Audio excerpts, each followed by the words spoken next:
The rise and fall of Al Capone, a story of power, crime, and prohibition. Introduction. Al Capone, famously known as Scarface, is one of the most iconic figures in the history of organized crime. His name became synonymous with the Prohibition era in the United States, a time when alcohol was banned, and crime syndicates thrived by smuggling and distributing it illegally. Capone built an empire that not only dominated Chicago, but also shaped the nation's view of gangsters. Capone's story is a tale of contrasts. On one hand, he was a symbol of the roaring 1920 seconds, known for his wealth, power, and larger-than-life personality. On the other hand, he was a ruthless criminal who maintained his empire through violence, corruption, and fear. While he controlled a multi-million-dollar bootlegging operation, he also presented himself as a man of the people, providing charity to the poor and supporting community projects. His rise to power demonstrated how criminal networks could thrive under prohibition,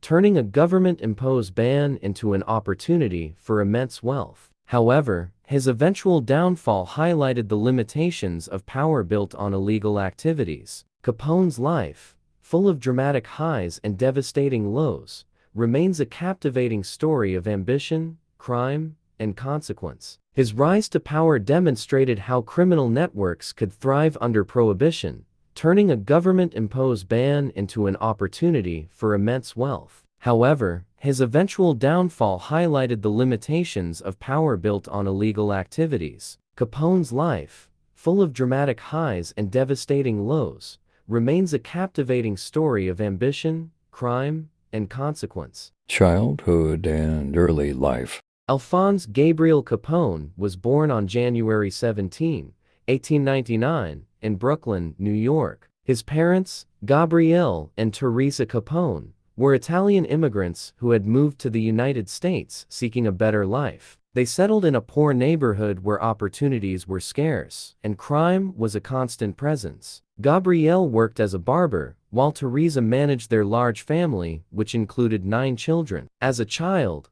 Capone showed promise in school, demonstrating intelligence and a strong personality. However, he struggled with authority and had a quick temper. At the age of 14, Capone was expelled from school after hitting a teacher. This event marked the end of his formal education and pushed him further into the streets, where gangs dominated. During his teenage years, Capone became involved with the Kids of Navy Street, a local gang in his neighborhood. These early experiences exposed him to the world of petty crime and taught him how to navigate the rough streets of Brooklyn. It was in this environment that Capone learned the importance of loyalty, intimidation, and seizing opportunities, skills that would later define his career in organized crime. The start of his criminal career. The turning point in Al Capone's life came when he met Johnny Torrio, a respected figure in New York's criminal underworld. Torrio, impressed by Capone's resourcefulness and charisma, became a mentor to the young gangster. Under Torrio's guidance,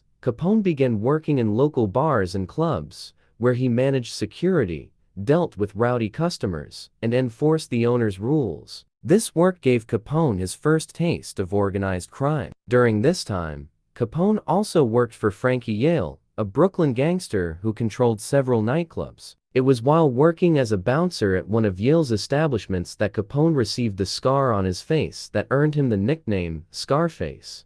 Although he disliked the name, it became part of his tough guy image. In 1920, Torrio invited Capone to join him in Chicago, where prohibition had created lucrative opportunities for smuggling and distributing alcohol. Capone accepted the offer and moved to Chicago, leaving behind the small-time operations of New York for the chance to work in a larger and more profitable criminal network. This decision marked the beginning of Capone's rise to power and his eventual dominance of the Chicago underworld. The rise of Al Capone. In 1925, after surviving an assassination attempt, Johnny Torrio retired and handed over control of his criminal empire to Al Capone. At just 26 years old, Capone became the leader of one of the largest and most profitable organized crime networks in America. This marked the beginning of his meteoric rise to power. Under Capone's leadership, the organization flourished, especially during the Prohibition era,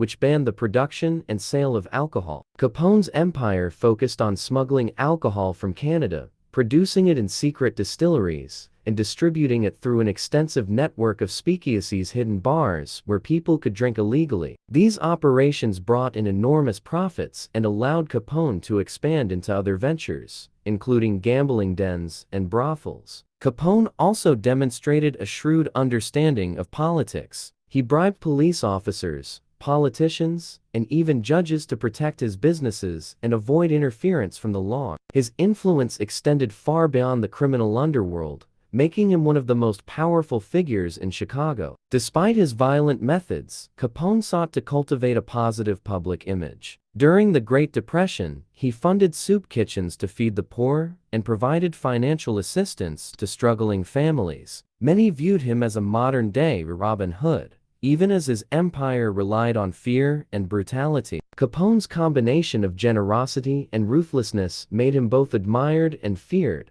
solidifying his place as a dominant figure in the Prohibition era. The Prohibition era and wealth. The Prohibition era was the foundation of Al Capone's empire. By banning alcohol, the government inadvertently created a massive black market, which criminals like Capone quickly exploited. He turned bootlegging into a highly profitable business, controlling every aspect of the supply chain from production to distribution. At the height of his power, Capone's organization reportedly earned $100 million annually. This staggering income allowed him to live a life of luxury. He purchased extravagant mansions, wore custom-made suits, and drove expensive cars. Capone's wealth and lifestyle became symbols of both the Prohibition era and the power of organized crime. As his wealth and influence grew, so did his notoriety. Capone became a household name not only in Chicago but across the country. He represented the excess and corruption of the 1920s, embodying the dark side of the American dream. His charisma and ability to navigate both the criminal and public spheres cemented his status as a symbol of power and criminal ingenuity. Violence and terror. While Al Capone was known for his business acumen, his rise to power was fueled by violence and intimidation. He used fear to maintain control over his empire and eliminate rivals. Capone's men frequently resorted to assassinations, bombings, and armed attacks to assert dominance. One of the most notorious events linked to Capone was the St. Valentine's Day Massacre on February 14, 1929. In this brutal display of power,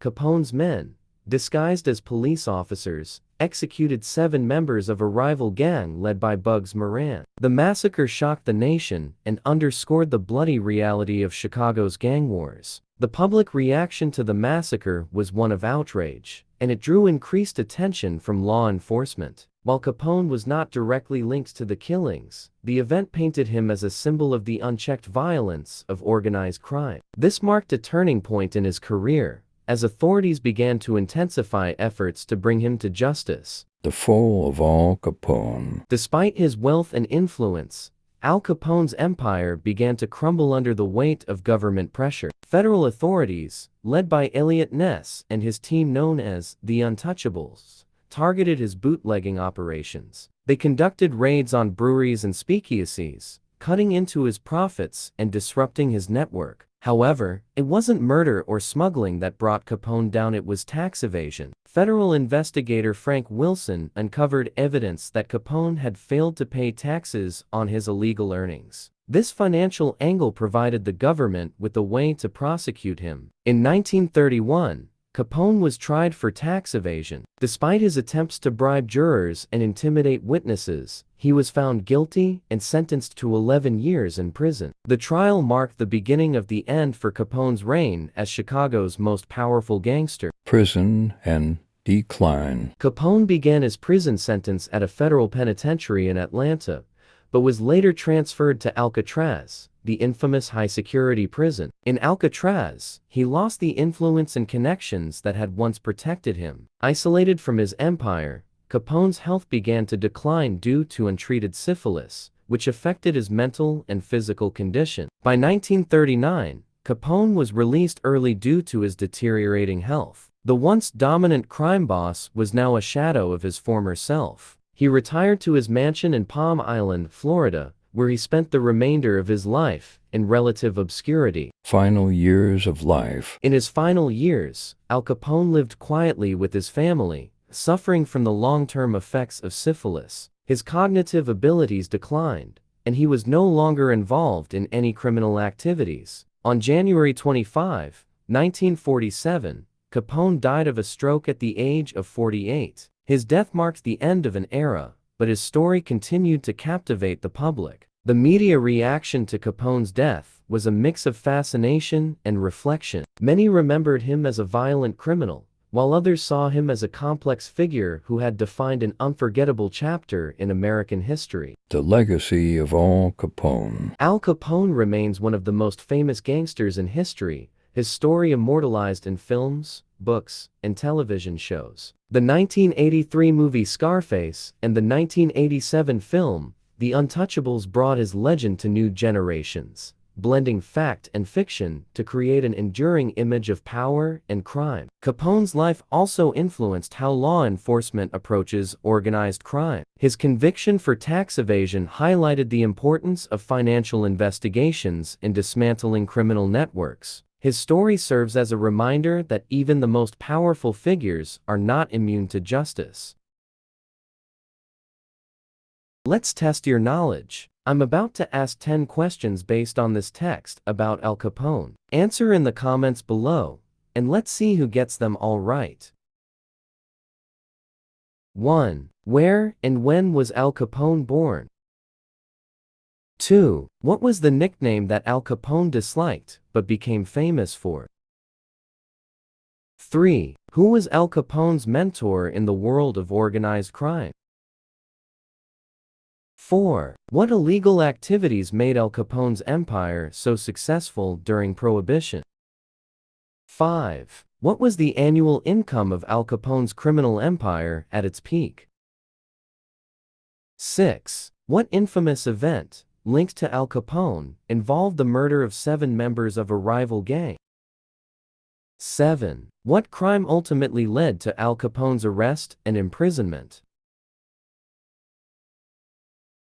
8. Which prison was Al Capone transferred to, known for its high security? 9. What illness caused Al Capone's health to deteriorate during his time in prison? 10. At what age did Al Capone die, and where did he spend his final years? Thank you for watching. If you found this video helpful, make sure to like and subscribe to the channel for more content. Don't forget to share your answers in the comments. I'm excited to see how you did. See you in the next video, and keep learning.